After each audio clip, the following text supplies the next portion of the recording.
Well, toward the end of the war, when it was evident that George Washington and the Continental Army would prevail, representatives of his officer corps approached Washington to assure him of their support when he became king, something Washington would have none of. Every nation in the world at that time was ruled by a king, a queen, a chieftain. So it was only natural that Washington be king. To which Washington replied,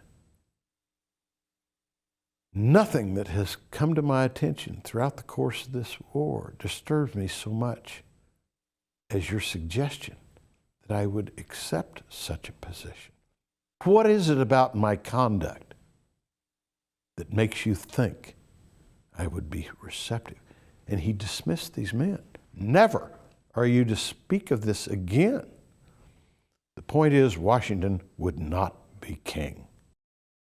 Washington, at the end of the war, surrendered his commission to the Continental Congress.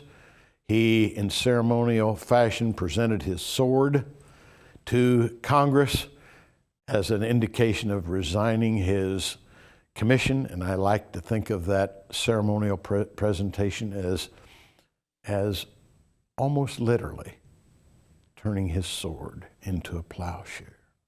Thomas Fleming, a historian, tells us that Washington's relinquishment of ultimate power is the greatest event in our nation's history.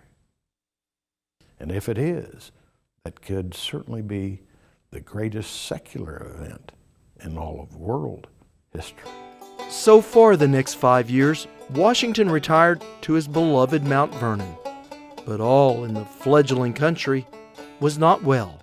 The war had taken a devastating toll on the population base. The economy was in shambles, and as a result, we were disuniting. The population toll. The war had cost us the lives of 25,000 boys, and I use the word boys intentionally, most ages 15 to 30. Died at the very peak of their productive lives, their reproductive lives. In today's population, that would be the equivalent of between 3 and 4 million boys no longer with us. The economy had shattered.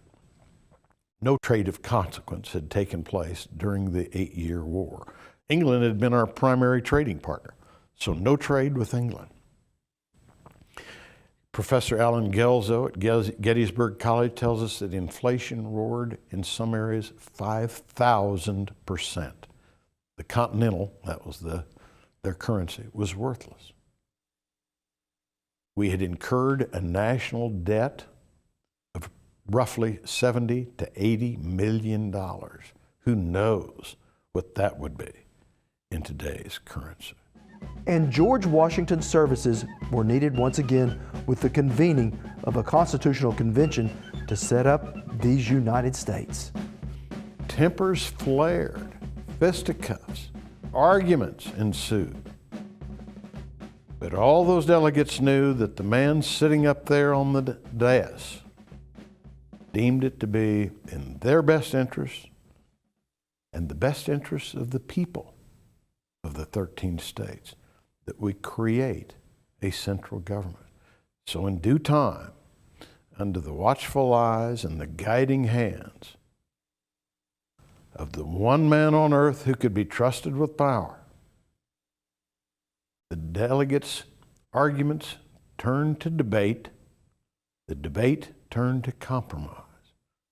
And in a mere 4 months,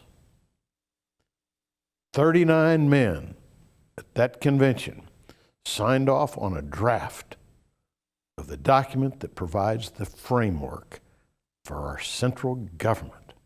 Bear in mind, there was nothing like it in world history.